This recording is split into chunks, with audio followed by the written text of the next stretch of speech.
Dear aspirants, welcome to the channel. మరి ఈరోజు modes of nutrition అన్నటువంటి చాప్టర్ చూడబోతున్నాం.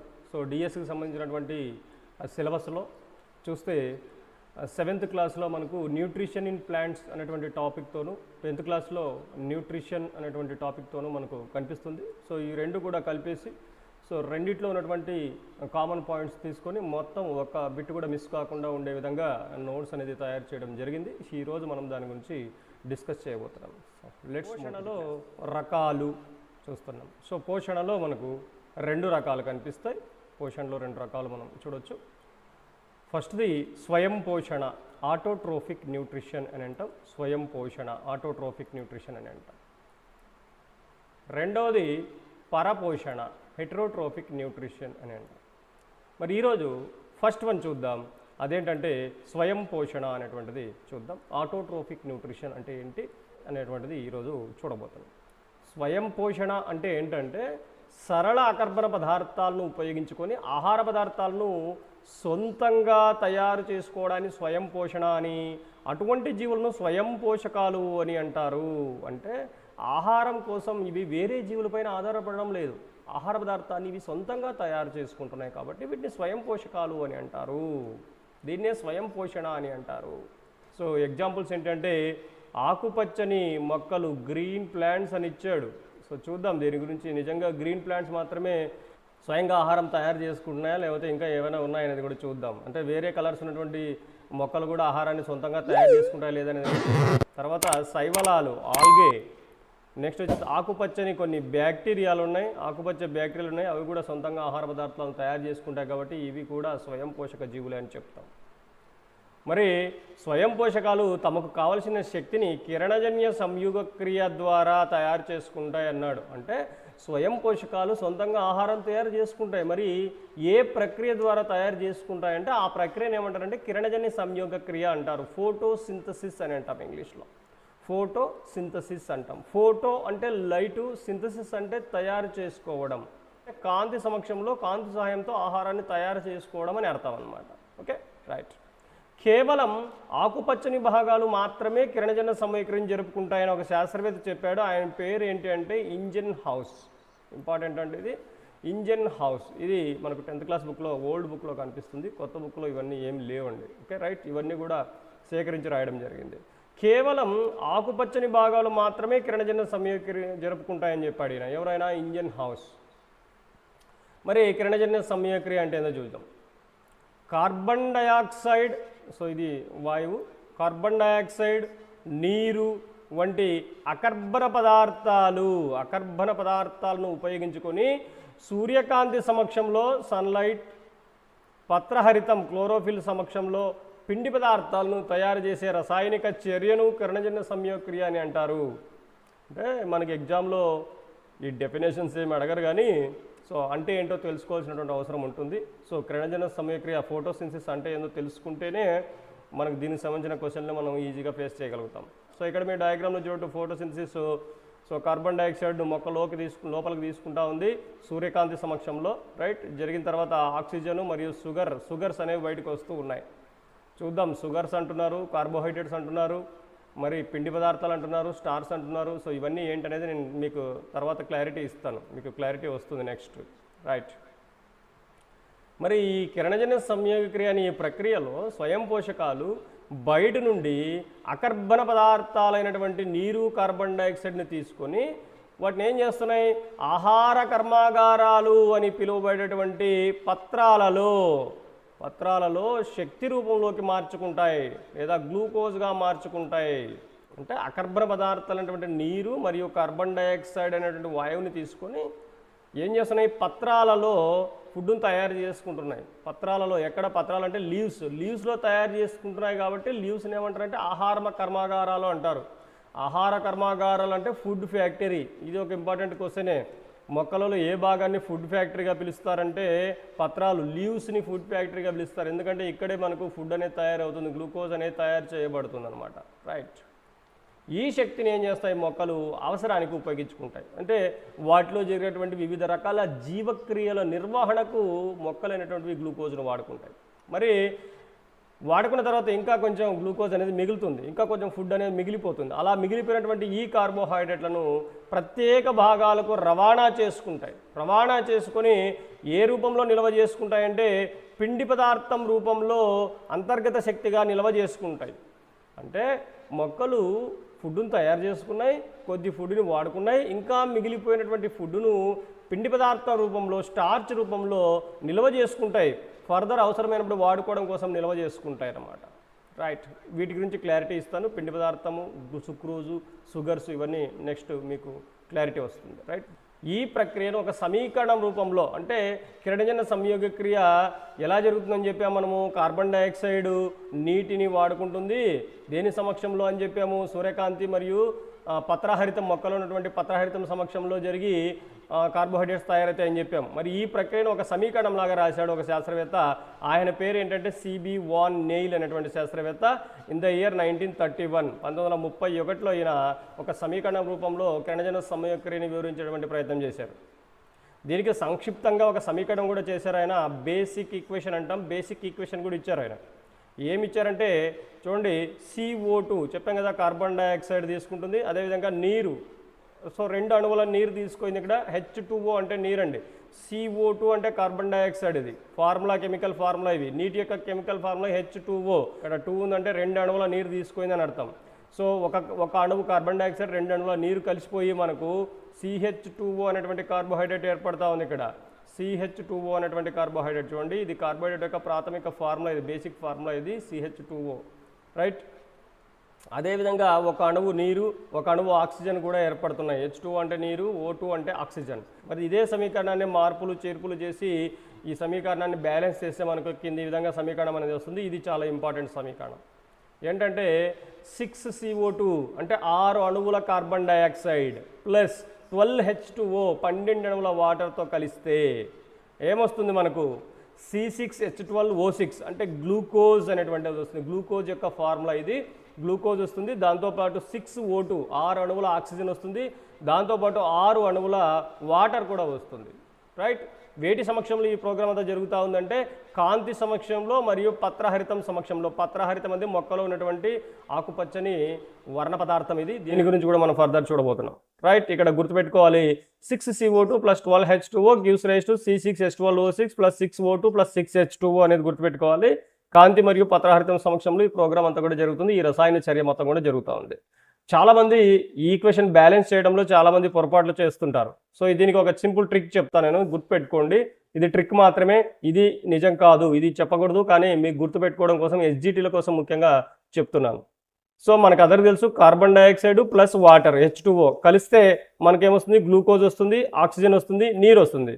కానీ ఇక్కడ ఎన్ని కార్బన్ డైఆక్సైడ్లు, ఎన్ని వాటర్, ఈ కన్ఫ్యూజన్ బాగా చాలా మందికి ఉంటుంది. కాబట్టి ఏం చేస్తారంటే అన్ని దగ్గర 6 పెట్టుకుంటే వెళ్ళండి. CO2 దగ్గర 6 పెట్టండి, H2O దగ్గర కూడా 6 పెట్టండి, ఇక్కడ కూడా 6 పెట్టండి, గ్లూకోజ్ ముందు 6 పెట్టండి, ఆక్సిజన్ ముందు 6, H2O ముందు కూడా 6, ఇలా అన్నిటికీ 6 పెట్టేయండి.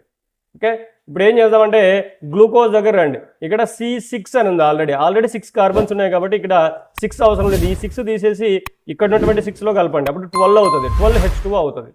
సో గుర్తుపెట్టుకుని అన్ని 6లు పెట్టేసేయండి. గ్లూకోజ్ దగ్గర ఉండే 6 తీసుకొచ్చి ఈ వాటర్ దగ్గర ఉండే 6లో కలపండి, 12 అవుతుంది, 12H2O అంతే. సో బ్యాలెన్స్ చేయడం చాలా ఈజీగా గుర్తుపెట్టుకోవచ్చు. ప్రస్తుతానికి ఇది కరెక్ట్ మెథడ్ కాదు, కానీ మీకు గుర్తుపెట్టుకోవడానికి మాత్రమే. రైట్, సిబి వాన్ నెయిల్ ఏం చేశారంటే పర్పుల్ సల్ఫర్ బ్యాక్టీరియా పైన పరిశోధనలు చేసి కిరణజన్య సంయోగ క్రియలో కాంతి ముఖ్య పాత్ర పోషిస్తుంది అని గుర్తించాడు. So important one. సో కిరణజన్య సంయోగ క్రియలో కాంతి ముఖ్య పాత్ర పోషిస్తుందని నిరూపించడానికి సిబి వాన్ నెయిల్ ఏ బ్యాక్టీరియా పైన ప్రయోగాలు చేశారని అడగడానికి అవకాశం ఉంటుంది. రైట్, సో ఈ విధంగా పర్పుల్ సల్ఫర్ బ్యాక్టీరియా లేదా పర్పుల్ సల్ఫర్ బ్యాక్టీరియా పైన ఎవరు ప్రయోగాలు చేశారని అడగొచ్చు, లేదా పర్పుల్ సల్ఫర్ బ్యాక్టీరియా పైన సిబి వాన్ నెయిల్ ప్రయోగాలు చేసి ఏమి నిరూపించారు అని కూడా అడగొచ్చు. సో కాంతి ముఖ్య పాత్ర పోషిస్తుంది కిరణజన్య సంయోగ క్రియలు అని చెప్పడం జరిగింది. రైట్, ఈ ప్రయోగంలో అంటే ఈయన చేసినటువంటి పర్పుల్ సల్ఫర్ బ్యాక్టీరియా ప్రయోగంలో నీరు వాడడానికి బదులుగా అన్నాడు. అంటే నీరు అంటే ఇక్కడ చూడండి, మనము ఇక్కడ వాటర్ వాడారు కదా. సో కార్బన్ డైఆక్సైడ్ వాటర్ కలిస్తే మనకు ఫుడ్, ఆక్సిజన్, వాటర్ వచ్చాయి. రైట్, సో ఇక్కడ నీరు వాడకుండా ఇక్కడ వాటర్కి బదులుగా ఏం వాడాడంటే H2S అనే కెమికల్ వాడాడు. హైడ్రోజన్ సల్ఫైడ్ అంటాం దీన్ని. హైడ్రోజన్ సల్ఫైడ్ అనేది వాడాం, రైట్. హైడ్రోజన్ సల్ఫైడ్ వాడితే ఆయనకు మనకు పై సమీకరణంలో వచ్చినట్టు ఆక్సిజన్ రాకుండా ఏమొచ్చింది ఆయనకంటే సల్ఫర్ వచ్చింది, అంటే ఎస్ వచ్చింది, సల్ఫర్ వచ్చింది బయటికి. అంటే దీన్ని బట్టి అర్థమవుతుందంటే ఇక్కడ వాటర్ నుంచే ఆక్సిజన్ వచ్చింది అని అర్థమవుతుంది. ఎందుకంటే ఇక్కడ మనకు H2S నుంచి సల్ఫర్ వచ్చింది కాబట్టి. Yes, got it. సో ఇక్కడ H2S నుంచి సల్ఫర్ వచ్చినట్టు ఇక్కడ వాటర్ నుంచే మనకు ఆక్సిజన్ వెలువడింది అని మనం గుర్తించవచ్చు ఇక్కడ. సో సాధారణంగా చాలామంది ఏమనుకుంటారంటే ఇక్కడ తీసుకున్న కార్బన్ డైఆక్సైడ్ నుంచే ఆక్సిజన్ వెలువడింది అని అనుకుంటాం, కానీ కాదు. వాటర్ నుంచి, వాటర్ మాలిక్యూల్ నుంచి ఆక్సిజన్ అనేది బయటకు వస్తుందని గుర్తుపెట్టుకోవాలి, రైట్. సో ఈ సమీకరణంలో మనకు ముఖ్యమైనటువంటి ప్రధానమైనటువంటి ఉత్పత్తి ఏంటి, కిరణజన్య సంయోగక్రియ యొక్క ప్రధానమైనటువంటి ఉత్పత్తి ఏంటి అంటే గ్లూకోజ్ అనమాట, రైట్. తర్వాత ఆక్సిజన్ కూడా ఉత్పత్తి అవుతుంది, కానీ దీన్ని ఉప ఉత్పన్నము అంటారు. దీన్ని ప్రధాన ఉత్పన్నం అంటారు, దీన్ని ఉప ఉత్పన్నం అని అంటారు అనమాట. ఆక్సిజన్ అనేది కిరణజన్య సంయోగక్రియలు ఏర్పడే ఉప ఉత్పన్నం. సో దీని గురించి కూడా మనం ఫర్దర్ చదవబోతున్నాం, రైట్. మొక్కలు ముందుగా సరళ రూపాలైనటువంటి గ్లూకోజ్ వంటి సరళ చక్కెరలను తయారు చేసుకొని వాటిని సంక్లిష్ట కార్బోహైడ్రేట్లు అయినటువంటి పిండి పదార్థాలు లేదా సెల్యులోజ్ వంటి పాలీసాకరైడ్లుగా మార్చుకుంటాయి అన్నాం. అంటే మొక్కలు ఫస్ట్ సరళమైనటువంటి పదార్థాలు తయారు చేసుకుంటాయి. ఆ సరళ పదార్థాలు ఏంటంటే గ్లూకోజ్ అనమాట. మరి వీటిని మోనోసాకరైడ్స్ అంటాం. ఈ మోనోసాకరైడ్స్ తర్వాతి కాలంలో పాలీసాకరైడ్ అయినటువంటి కార్బోహైడ్రేట్లుగా, పాలీసాకరైడ్లు అనబడినటువంటి స్టార్చ్ లేదా సెల్యులోజులుగా మార్చబడతాయి. ఈ స్టార్చ్ మరియు సెల్యులోజ్ అనేటువంటివి పాలీసాకరైడ్స్. సో వీటి గురించి కూడా మీకు క్లియర్గా కింద అర్థమవుతుంది, రైట్. దీని గురించి కింద ఎక్స్ప్లెయిన్ చేశాను. సో పాలీసాకరైడ్ అంటే ఏంటి, మోనోసాకరైడ్ అంటే ఏంటి, సో అవి కూడా మీకు అర్థమవుతాయి, రైట్. చూద్దాం. సో మొత్తంగా మొక్కలు సరళ పదార్థాలను తయారు చేసుకుని తర్వాత వాటిని సంక్లిష్ట పదార్థాలుగా మార్చుకొని నిల్వ చేసుకుంటాయి అనేది మాత్రం గుర్తుపెట్టుకోవాలి. నెక్స్ట్, మరి మొక్కలు ఇలా పిండి పదార్థాలు మాత్రమే తయారు చేసుకుంటాయా, కార్బోహైడ్రేట్స్ మాత్రమే తయారు చేసుకుంటాయంటే కాదు, ప్రోటీన్స్ మరియు ఫ్యాట్స్ వంటివి కూడా తయారు చేసుకుంటాయి. దీనికి వేరే ప్రాసెస్లు ఉన్నాయి, ఇవి కూడా తయారు చేసుకుంటారు, రైట్. మరి కిరణజన్య సంయోగక్రియ కారకాలు అంటే కిరణజన్య సంయోగక్రియ జరగడానికి కావాల్సినటువంటి కారకాలు ఏంటివి అంటే కార్బన్ డైఆక్సైడ్, నీరు, కాంతి, పత్రహరితము, క్లోరోఫిల్, ఇవన్నీ కూడా అవసరం. చూసే మనం సమీకరణానికి ముందు ఉండేవన్నీ కూడా, ఇవన్నీ కూడా కిరణజన్య సంయోగక్రియకు అవసరమైనటువంటి కారకాలు. ఇవన్నీ కూడా బాణం గుర్తు పైన ఉండే, కింద ఉండే, యువతలు ఉండేవన్నీ కూడా కార్బన్ డైఆక్సైడ్, నీరు, కాంతి, పత్రహరితం, ఇలా గుర్తుపెట్టుకోవాలి. మరి కిరణజన్య సంయోగక్రియ ఉత్పన్నాలు ఏంటి అంటే గ్లూకోజ్, ఇది మెయిన్ ఉత్పన్నం ఇది. తర్వాత ఆక్సిజన్ అనేటువంటి కూడా ఉత్పత్తి అవుతుంది, కొద్దిగా నీరు కూడా ఉత్పత్తి అవుతుంది. సో ఇది బై ప్రోడక్ట్. ఆక్సిజన్ అనేది బై ప్రోడక్ట్, ఇది ప్రధానమైనటువంటి ప్రోడక్ట్ అనమాట గ్లూకోజ్ అనేటువంటిది, రైట్. మరి ఒక్కో దాని గురించి చూద్దాం. మరి కిరణజన్య సంయోగక్రియ కారకాల్లో ఫస్ట్ది కార్బన్ డైఆక్సైడ్, దీని గురించి చూద్దాం. పర్యావరణంలో ఈ కార్బన్ డైఆక్సైడ్ 0.03% అనేది ఉంటుంది. సో దీన్ని మొక్కలు కిరణజన్య సంయోగక్రియకు ఉపయోగించుకుంటాయి అన్నమాట, రైట్. కిరణజన్య సంయోగక్రియకు కార్బన్ డైఆక్సైడ్ అవసరమని నిరూపించినటువంటి ప్రయోగం ఏంటి అంటే మోల్స్ అర్ధపత్రన ప్రయోగం అన్నమాట. ఇది గుర్తుపెట్టుకోవాలి. సో కిరణజన్య సంయోగక్రియకు కార్బన్ డైఆక్సైడ్ అవసరం అని నిరూపించడానికి ఏ ప్రయోగం చేస్తామంటే మోల్స్ అర్ధపత్ర ప్రయోగం, మోల్స్ హాఫ్ లీఫ్ ఎక్స్పెరిమెంట్ అని అంటాం. ఈ ప్రయోగం మొదలు పెట్టడానికి ముందు కుండీలో కలిగినటువంటి ఒక మొక్కను 1 వారం రోజులు లేదా 3 రోజులు చీకట్లో ఉంచాలి అన్నాడు. అంటే ఇక్కడ వారం రోజులు చీకట్లో ఉంచాలని ఎక్కడ రాశారంటే ఓల్డ్ 10th టెక్స్ట్ బుక్లో రాశారు. మరి కొత్త టెక్స్ట్ బుక్లో ఏం రాశారంటే 3 రోజులు చీకట్లో ఉంచాలి అని రాశాడు. అంటే ఈ ప్రయోగం చేయడానికి ముందు మనం వాడేటువంటి మొక్కను చీకట్లో ఉంచాలి. సో పాత బుక్లోనేమో వారం రోజులు ఉంచండి అని రాశాడు, కొత్త బుక్లో ఏమో 3 రోజులు ఉంచండి అని రాశాడు. కాబట్టి రెండు మనం మెన్షన్ చేసాం. అక్కడ ఉన్నటువంటి ఆప్షన్ బట్టి మనము ఆన్సర్ సెలెక్ట్ చేయాల్సి ఉంటుంది.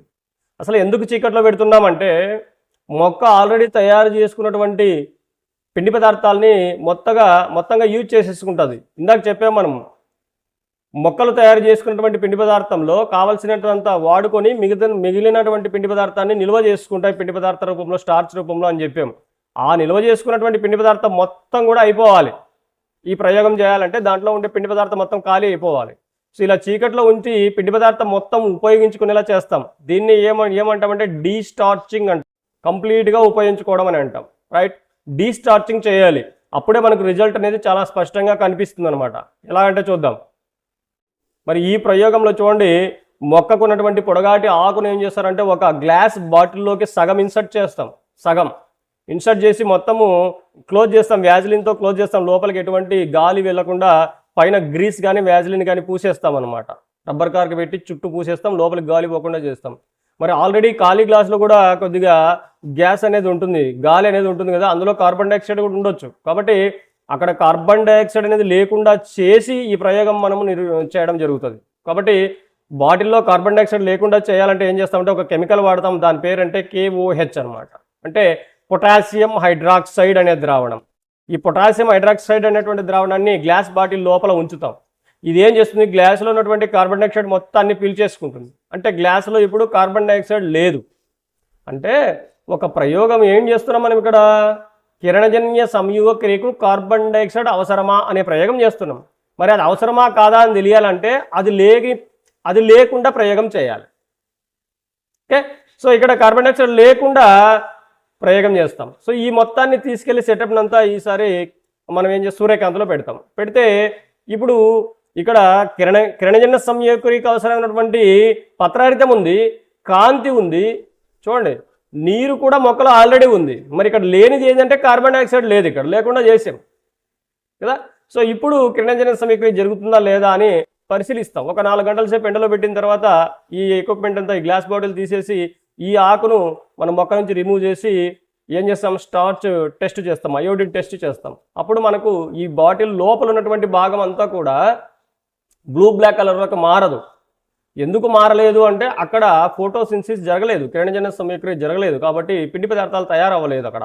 ఎందుకు కిరణజన్య సంయోగక్రియ జరగలేదు అంటే కార్బన్ డైఆక్సైడ్ ఆ పత్రానికి అందలేదు, కాబట్టి కిరణజన్య సంయోగక్రియ జరగలేదు అని నిరూపించడం జరుగుతుంది అనమాట. సో ఇదంతా కూడా మనకు అవసరం లేదు, కేవలం ఎగ్జామ్కి బిట్స్ ఎలా అడుగుతారో అలా మాత్రమే మనం ఇక్కడ రాయడం జరిగింది. సో మీకు అర్థం అవడం కోసం ఎక్స్ప్లెయిన్ చేయడం జరుగుతూ ఉంది. ఇది పాత బుక్లో ఉన్నటువంటి ఎక్స్పెరిమెంట్ యొక్క బొమ్మ. సో ఇప్పుడు కొత్త బుక్లో ఈ డయాగ్రామ్ కూడా ఇచ్చారు. సో ఇది కూడా మనకు కిరణజన్య సంయోగక్రియకి కార్బన్ డైఆక్సైడ్ అవసరమా లేదా నిరూపించేటువంటి ప్రయోగం అని గుర్తుపెట్టుకోండి. సో ఇక్కడ ఒక చిన్న కప్పులో ఏం చేశారంటే ఇక్కడ వాట్ ఈజ్ ఎక్స్ అని ఇచ్చాడు కదా, ఈ ఎక్స్ ఏంటంటే KOH అనమాట. అక్కడ పొటాషియం హైడ్రాక్సైడ్ పెట్టాడు, మొత్తం క్లోజ్ చేశాడు, బెల్ జార్తో క్లోజ్ చేశాడు. అంటే ఈ ప్లాంట్లో ఉన్న అన్ని లీవ్స్లో కూడా ఫోటోసింథసిస్ అనేది, కిరణజన్య సంయోగక్రియ అనేది జరగదు ఇక్కడ, ఎందుకంటే కార్బన్ డైఆక్సైడ్ లోపల లేదు కాబట్టి. రైట్, మిగతా అన్ని కారకాలు కూడా ఉన్నాయి. రైట్, ఇది ఆర్ధపత్ర ప్రయోగం. నెక్స్ట్ నీరు చూద్దాం. సో మొక్కల పెరుగుదలకు, గ్రోత్ మరియు శరీర ద్రవ్యరాశి పెరగడానికి, బాడీ మాస్ పెరగడానికి నీరు అవసరము అని చెప్పాడు ఒక శాస్త్రవేత్త. ఆయన పేరు ఏంటంటే వాన్ హెల్మాంట్ అనేటువంటి శాస్త్రవేత్త. సో ఇది గుర్తుపెట్టుకోవాలి, ఇది ఒక పాయింట్ మాత్రమే ఉంది. సో ఏ జీవరసాయనిక చర్యలు జరగాలన్నా కూడా నీరు అవసరం అనేది మనకందరికీ బాగా తెలిసినటువంటి విషయమే. మరి లైట్ చూద్దాం, కాంతికి సంబంధించిన, కాంతి అవసరం అన్నాం కదా. మరి కిరణజన్య సంయోగక్రియకు ప్రాథమిక శక్తి వనరు ఎవరు? సూర్యుడు, కాంతి. కిరణజన్య సంయోగక్రియకు ప్రాథమిక శక్తి వనరు ఎవరంటే సూర్యుడు. Ultimate source, ultimate energy source ఎవరు అంటే సూర్యుడు. సూర్యుడి నుంచి వచ్చేటువంటి కాంతి. ఎస్, సూర్యుడి నుంచి వెలువడే కిరణాల్లోని ఫోటాన్, నాట్ ప్రోటాన్, ప్రోటాన్ కాదండి, ఫోటాన్ అనేటువంటి ఒక ప్యాకెట్ వంటి నిర్మాణము, ఇందులోనే శక్తి అనేది దాగి ఉంటుంది. ఈ ఫోటాన్స్ను మన మొక్కలో ఉన్నటువంటి ఫోటోసింథటిక్ పిగ్మెంట్స్ అంటే కిరణజన్య సంయోగక్రియ వర్ణద్రవ్యాలు అనేటువంటివి పీల్చుకుంటాయి అన్నమాట, సంగ్రహిస్తాయి, గ్రహిస్తాయి. రైట్, నెక్స్ట్ మొక్కలు కిరణజన్య సంయోగక్రియలో ఆక్సిజన్ను విడుదల చేయాలంటే శక్తి కావాలి. ఆ శక్తిని మొక్కలు సూర్యకాంతి నుంచి పొందుతాయని కనుగొన్నటువంటి శాస్త్రవేత్త జాన్ ఇంజన్ హౌస్ అండి. ఈయన డచ్కు చెందినటువంటి శాస్త్రవేత్త. 1730 నుంచి 1799 మధ్యలో ఈయన ప్రయోగాలు చేయడం జరిగింది. సో ఈయన ఏమంటున్నారంటే కిరణజన్య సంయోగక్రియలో ఆక్సిజన్ వెలువడతా ఉంది, మరి ఆక్సిజన్ బయటికి విడుదల కావాలంటే శక్తి కావాలా, ఆ శక్తిని మొక్కలు సూర్యకాంతి నుంచి మాత్రమే పొందుతాయని చెప్పినటువంటి శాస్త్రవేత్త అయిన జాన్ ఇంజన్ హౌస్, గుర్తుపెట్టుకోండి. మరి ఈయన చేసినటువంటి ఎక్స్పెరిమెంట్ ఏంటి ఇది నిరూపించడానికంటే హైడ్రిల్లా ఎక్స్పెరిమెంట్ చేశారు ఈయన. సో హైడ్రిల్లా అనేటువంటి మొక్క సహాయంతో ఒక ఎక్స్పెరిమెంట్ చేసి, ఈ హైడ్రిల్లా ఎక్స్పెరిమెంట్లో ఆక్సిజన్ అనేది బుడగలుగా రిలీజ్ అవుతుంది. మరి అలా ఆక్సిజన్ రిలీజ్ అవ్వడానికి కారణం, ఆ రిలీజ్ అవ్వడానికి శక్తిని ఎక్కడి నుంచి పొందాయి మొక్కలు అంటే కాంతి నుంచి పొందాయని ఈయన నిరూపించడం జరిగిందనమాట. రైట్, జాన్ ఇంజన్ హౌస్ ప్రయోగాన్ని సమర్థించినటువంటి శాస్త్రవేత్త ఎవరంటే ఎంగెల్మెన్. సో 20th సెంచరీలో ఎంగిల్మెన్ అనేటువంటి శాస్త్రవేత్త మన జాన్ ఇంజన్ హౌస్ చేసినటువంటి ప్రయోగం కరెక్ట్ అని ఈయన సమర్థించడం జరిగింది. తర్వాత ఎంగిల్మెన్ ఒక శైవలంను కాంతిలోని వివిధ రంగులకు బహిర్గతం చేసి, సో ఎంగిల్మెన్ ఏం చేశాడు, ఈయన కూడా ప్రయోగాలు చేశాడు. ఒక శైవలం తీసుకున్నాడు, ఒక ఆల్గేన్ తీసుకొని వివిధ కాంతిలోని వివిధ రంగులకు బహిర్గతం చేశాడు. మనకు అందరికీ తెలుసు కాంతిలో 7 రంగులు ఉంటాయి, విబ్జిఆర్ అని. ఈ 7 రంగులకు ఒక్కోసారి ఒక్కొక్క రంగుని శైవలం పైన ప్రయోగించారు ఈయన. అదేవిధంగా ఆక్సిజన్ సెన్సిటివ్ బ్యాక్టీరియాని ఒకటి సెలెక్ట్ చేసుకున్నాడు. ఆక్సిజన్ సెన్సిటివ్, ఆక్సిజన్కి చాలా సెన్సిటివ్గా ఉన్నటువంటి ఒక బ్యాక్టీరియాని సెలెక్ట్ చేసుకొని దానిపైన ఎరుపు మరియు నీలం రంగు కాంతి పుంజంను, సో ఎరుపు మరియు నీలం, రెడ్ అండ్ బ్లూ లైట్ను దానిపైన వేయడంతో ఆ బ్యాక్టీరియాలని గుంపులు గుంపులుగా చేరడం గమనించి సో ఇక్కడ కాంతి అవసరాన్ని గుర్తించాడంట ఈయన. మరి కాంతి ఎంత అవసరమో అని గుర్తించడం జరిగింది. సో వివిధ రంగులను వాటిపైన ప్రొజెక్ట్ చేసి కాంతి యొక్క అవసరాన్ని గుర్తించాడు. అండ్ నెక్స్ట్, ఎంగిల్మెన్ ప్రయోగాలు కిరణజన్య సమయక్రియలో కాంతి ప్రభావము మరియు వివిధ రంగుల ఫోటోసింథటిక్ పిగ్మెంట్స్ గురించి అనేక ప్రయోగాలు చేయడానికి నాంది పలికాయి. సో ఎంగిల్మెన్ చేసిన ప్రయోగాల ఆధారంగా చాలామంది కిరణజన్య సమయక్రియలో కాంతి ప్రభావం గురించి, వివిధ రంగుల గురించి ప్రయోగాలు చేయడానికి నాంది పలికాయి అన్నమాట. నెక్స్ట్, కిరణజన్య సమయక్రియకు కాంతి అవసరం అని నిరూపించడానికి చేసే ఎక్స్పెరిమెంట్ ఏంటంటే బ్లాక్ పేపర్ ఎక్స్పెరిమెంట్ అండి. సో కిరణజన్య సమయక్రియకు కాంతి అవసరమా లేదా అని తెలుసుకోవడానికి ఏమి ఎక్స్పెరిమెంట్ చేస్తాం మనం అంటే బ్లాక్ పేపర్ ఎక్స్పెరిమెంట్ చేస్తాం. సో బ్లాక్ పేపర్ ఈ విధంగా డిజైన్గా కత్తిరించి ఆకు పైన ఉంచేస్తాం. సో మధ్యలో గ్యాప్ ఇచ్చారు, స్టార్ లాగా మధ్యలో కత్తిరించారు చూడండి. కత్తిరించి రౌండ్ పేపర్ తీసుకుని మధ్యలో స్టార్ లాగా కత్తిరించారు. మధ్యలో అంతా కూడా మనకు లీఫ్ కనిపిస్తూ ఉంది. సో ఈ మొత్తాన్ని తీసుకెళ్ళి మనము సూర్యకాంతిలో ఉంచితే సో ఒక 4 గంటల తర్వాత ఏం చేస్తాం, ఈ లీఫ్ని వేరు చేసి దాని మీద పెట్టినటువంటి బ్లాక్ కవర్ని తీసేసి అయోడిన్ టెస్ట్ చేస్తాం. ఈ మధ్యలో స్టార్ లాగా ఉన్నటువంటి ప్రాంతంలో సూర్యకాంతి పడింది, ఈ మొత్తం లీఫ్ పైన కూడా సూర్యకాంతి పడింది. సో ఈ సూర్యకాంతి పడిన భాగాలు మాత్రమే బ్లూ బ్లాక్ కలర్లోకి మారడం జరుగుతుంది. కాబట్టి సో సూర్యకాంతి పడని ఈ రౌండ్ భాగం ఏదైతే ఉందో ఈ పేపర్, బ్లాక్ పేపర్ ఉన్నటువంటి భాగంలో సూర్యకాంతి పడలేదు కాబట్టి కిరణజన్య సమయక్రియ జరగలేదు. కాబట్టి అక్కడ కార్బోహైడ్రేట్ తయారు కాలేదు. కాబట్టి అయోడిన్ టెస్ట్లో బ్లూ బ్లాక్లకు మారలేదు అని తెలుస్తుంది. కాబట్టి కిరణజన్య సమయక్రియకి కాంతి అవసరము, కాంతి లేకపోతే కిరణజన్య సమయక్రియ జరగదు, పిండి పదార్థాలు తయారు కావు అని మనం ఈ ప్రయోగంలో నిరూపించవచ్చు. రైట్. నెక్స్ట్ వచ్చేసి హరిత పత్రాలలోని ఒక ప్రత్యేకమైన నిర్మాణమైన హరిత రేణువులో కిరణజన్య సమయక్రియ జరుగుతుంది. సో పత్రాలు అంటే లీవ్స్లో ఒక స్పెషల్ స్ట్రక్చర్ ఉంటుంది, దాన్ని ఏమంటారంటే హరిత రేణువు అని అంటారు. లీవ్స్లో సెల్స్లో ఉంటుందండి. లీవ్స్లోని కణాలలో ఉన్నటువంటి స్పెషల్ స్ట్రక్చర్ ఏంటంటే క్లోరోప్లాస్ట్, హరిత రేణువు అంటారు. ఇక్కడే కిరణజన్య సమయక్రియ జరుగుతుంది. రైట్. మరి మొక్క కణాల్లో ఒక కణంలో ఎన్ని ఉంటాయి ఇవి అంటే సుమారుగా 40 నుంచి 100 వరకు ఉంటాయి. రైట్. మరి ఈ క్లోరోప్లాస్ట్లో హరిత రేణువులను విజయవంతంగా మొక్క కణాల నుంచి వేరు చేసినటువంటి శాస్త్రవేత్త. మొక్క కణాల్లో ఉంటాయి కానీ వాటిని బయటికి తీసుకొచ్చాడు, వేరు చేశాడు వాటిని. సో ఆయన ఎవరంటే ఆర్నాన్, డేనియల్ ఆర్నాన్ అనేటువంటి శాస్త్రవేత్త వీటిని వేరు చేయడం జరిగింది. మరి నిర్మాణం ఎలా ఉంటుందంటే ఇది 3 త్వచాలు ఉంటాయండి. దీంట్లో గుర్తుపెట్టుకోవాలి, ఎన్ని త్వచాలు? 3 త్వచాలతో నిర్మితమై ఉంటుంది క్లోరోప్లాస్ట్ అనేది ఉంటుంది. మరి ఈ 3 త్వచాలలో లోపలి త్వచం ఏదైతే ఉందో, లోపలిది అంటే 3వ త్వచం, లోపలి 3వ త్వచం సంచుల వంటి నిర్మాణాలను ఏర్పరుస్తుంది. చిన్న చిన్న నిర్మాణాలు ఏర్పడతాయి, శాక్ లైక్ స్ట్రక్చర్స్ అంటాం. వాటిని ఏమంటారంటే గ్రానం అని అంటారు. ఇవి ఒకదాని మీద ఒకటి పేర్చబడి ఉంటాయి, మీకు చూపిస్తాను. రైట్. సో ఇక్కడ చూడొచ్చు, ఈ ఒకదాని మీద ఒకటి ఇలా పేర్చబడ్డాయి. ఈ మొత్తాన్ని కలిపి గ్రానం అంటాం. ఈ మొత్తాన్ని కలిపి గ్రానం అంటాం. చూడండి ఇక్కడ 3 ఉన్నాయి, ఈ 3 కలిపి గ్రానం అంటాం. ఇక్కడ చూడండి ఇక్కడ 5 ఉన్నాయి, ఈ మొత్తాన్ని కలిపి గ్రానం అని అంటాం. సో ఈ విధంగా గ్రానం అనేటువంటి శాక్లైక్ స్ట్రక్చర్స్ అనేవి మనకు కనిపిస్తాయి. రైట్. మరి ఈ గ్రానం ఎలా ఏర్పడతాయంటే ఈ ప్రతి గ్రానంలో కూడా కొన్ని థైలకాయిడ్స్ వల్ల ఏర్పడతాయి. అంటే కొన్ని థైలకాయిడ్లు కలిసి గ్రానం ఏర్పడతాయి. అంటే ఈ గ్రానంలో ఉన్నటువంటి ప్రతి ఒక్క నిర్మాణాన్ని ఏమంటామంటే థైలకాయిడ్ అంటాం. ఇవి థైలకాయిడ్స్. ఇలాగా 4, 5, 6 థైలకాయిడ్స్ కలిసి ఒక గ్రానం లాగా ఏర్పడతాయి. దాన్ని గ్రానం అని అంటాం అన్నమాట. రైట్. మరి చూద్దాం, ఈ గ్రానం అనే భాగంలోనే సూర్యకాంతి గ్రహించబడుతుంది. సో ఈ గ్రానంలో సూర్యకాంతిని గ్రహించేటువంటి నిర్మాణాలు ఉంటాయి. మరి ఈ గ్రానం కాకుండా మధ్యలో ఉన్నటువంటి ద్రవం, మధ్యస్థ ద్రవం ఏదైతే ఉందో ఈ ద్రవాన్ని ఏమంటారంటే స్ట్రోమా అని అంటారు. మాతృక, తెలుగులో అయితే మాతృక అంటాం, స్ట్రోమా అని అంటాం. చూడండి ఇక్కడ ఈ మధ్యలో గ్యాప్లో ఉన్నటువంటి లిక్విడ్ ఉంటుంది. ఈ గ్యాప్లో ఈ లిక్విడ్ని, ఈ గ్రానాల యొక్క గ్యాప్లో ఉన్నటువంటి లిక్విడ్ని ఏమంటారు అంటే స్ట్రోమా అని అంటారు. యాక్వియస్ ఫ్లూయిడ్ అనమాట అది. చూడండి ఇక్కడ యాక్వియస్ ఫ్లూయిడ్ అని చూడండి, యాక్వియస్ ఫ్లూయిడ్ అనా. సో ఇదనమాట, రైట్. గ్లూకోజ్ తయారీ కోసం జరిగే అన్ని ఎంజైమాటిక్ రసాయన చర్యలు ఈ స్ట్రోమాలోనే జరుగుతాయి. సో ఇక్కడ మనం గుర్తుపెట్టుకోవాల్సింది ఏంటంటే సూర్యకాంతిని గ్రహించేటువంటి భాగాలేమో స్ట్రోమాలో ఉంటాయి. మరి చర్యలన్నీ కూడా ఎంజైమ్ సహాయంతో జరిగేటువంటి చర్యలన్నీ కూడా, అంటే గ్లూకోజ్ తయారయ్యేటప్పుడు జరిగే చర్యలన్నీ కూడా, ఎంజైమాటిక్ రసాయన చర్యలన్నీ కూడా ఎక్కడ ఉంటాయంటే స్ట్రోమాలో ఉంటాయి. స్ట్రోమాలోనే జరుగుతాయి. ఇవన్నీ చర్యలన్నీ కూడా స్ట్రోమాలో జరుగుతాయి.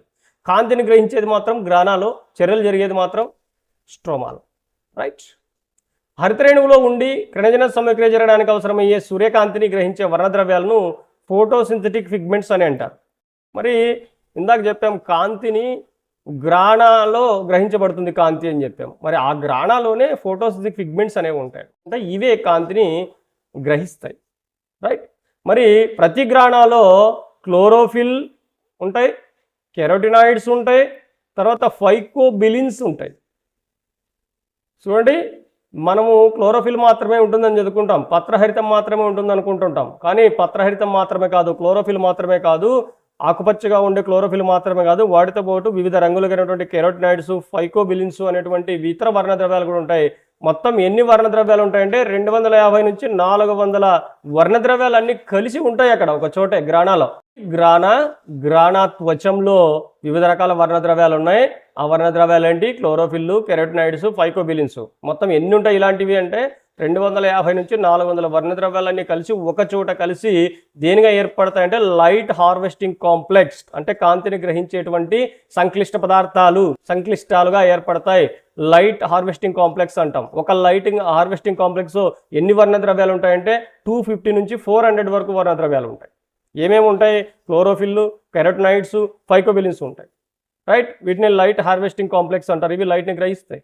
లేదా ఇంకో పేరంటే ఫైటోసింథటిక్ యూనిట్లు అని కూడా అంటారు. ఈ లైట్ హార్వెస్టింగ్ కాంప్లెక్సెస్ కాంతి గ్రాహకాలుగా పనిచేస్తాయి, అంటే కాంతిని గ్రహించేటువంటి గ్రాహకాలుగా పనిచేస్తాయి. గుర్తుపెట్టుకోవాలి, రైట్. ఇందాక చెప్పుకున్నాం గ్రాణాలోనే కాంతి గ్రహించబడుతుంది అని. మళ్ళీ గ్రాణాలో ఉన్నటువంటి త్వచంలో ఉన్నటువంటి ఈ కాంతి గ్రాహకాలు లైట్ హార్వెస్టింగ్ కాంప్లెక్సెస్ ఉంటాయి. ఇవి కాంతిని గ్రహిస్తాయి. ఇవి ఎలా ఏర్పడతాయి? వివిధ రకాల వర్ణద్రవ్యాలతో ఏర్పడతాయి. అవి ఎన్ని ఉంటాయి? 250 నుంచి 400 వర్ణద్రవ్యాలు కలిసి లైట్ హార్వెస్టింగ్ కాంప్లెక్సెస్ ఏర్పడి కాంతిని గ్రహిస్తాయి అన్నమాట, రైట్.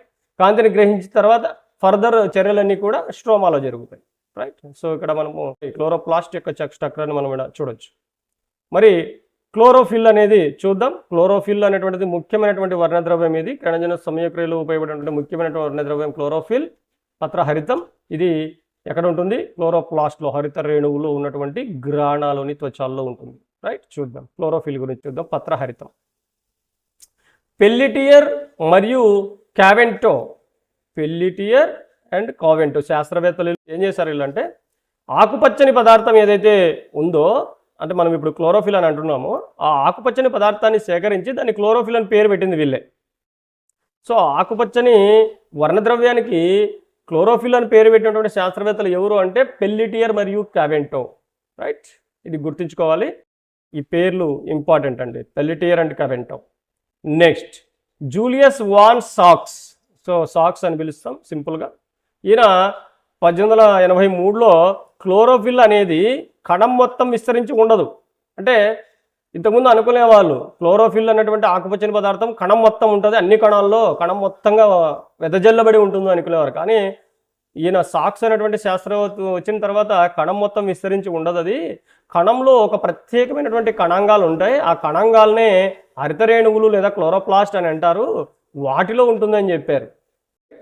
మరి క్లోరోప్లాస్ట్ అనే కణాంగంలోని ఎక్కడ ఉంటుందని చెప్పాడంటే తైలకాయిడ్ త్వచంలో ఉంటుంది అని చెప్పాడు.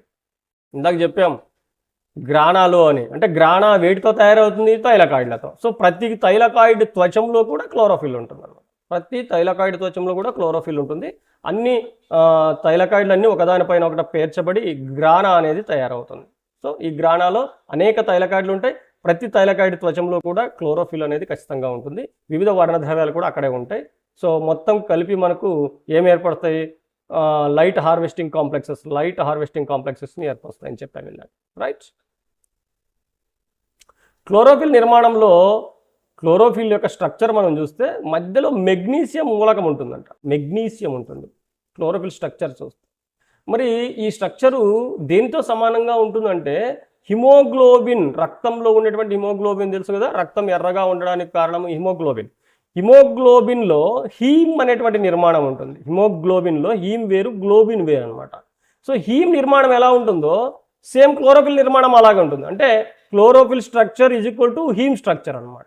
రైట్, చూద్దాం అది ఎలా ఉంటుంది. చూడండి, ఇది క్లోరోఫిల్ స్ట్రక్చర్ గ్రీన్ కలర్లో ఇచ్చాడు. మధ్యలో ఏముంది చూడండి, మెగ్నీషియం ఉంది. ఎంజీ అంటే మెగ్నీషియం అండి. మరి ఇది హీమ్ యొక్క స్ట్రక్చర్. హీమ్లో మధ్యలో ఏముంటుందంటే ఐరన్ ఉంటుంది. సో రక్తముకి ఐరన్కి సంబంధం ఉంది. ఇంతకుముందు మనము మినరల్స్ చెప్పుకున్నాం. సో ఐరన్ ఉన్నటువంటి పదార్థం ఎక్కువ తీసుకుంటే రక్తం బాగా పడుతుంది అనేటువంటి. రైట్. సో ఐరన్, ఎఫ్ఈ అంటే ఫెర్రస్ అండి, ఐరన్. మరి క్లోరోఫిల్లో చాలా రకాలు ఉన్నాయి, కానీ ప్రధానమైనటువంటి రకాలు మనకు 2 కనిపిస్తాయి ఇక్కడ కిరణజన్య సమయక్రియలో. చాలా రకాలు ఉన్నాయి, ఏ, బి, డి, ఈ ఇలా ఉన్నాయి, చాలా ఉన్నాయి, సి. మరి ఇక్కడ మనకు ప్రధానంగా 2 కనిపిస్తాయి కిరణజన్య సమయక్రియలో. తైలకాయిడ్ త్వచంలో ఉంటాయని చెప్పుకున్నాం కదా, సో ఉంటాయి. So chlorophyll a, chlorophyll b అని 2 ఉంటాయి ప్రధానంగా. క్లోరోఫిల్ ఏ అనేది బ్లూ గ్రీన్ కలర్లో ఉంటుంది, బ్లూ గ్రీన్ కలర్. అదే క్లోరోఫిల్ బి అనేది ఎల్లో గ్రీన్. చూడండి, అది బ్లూ గ్రీన్, ఇది ఎల్లో గ్రీన్.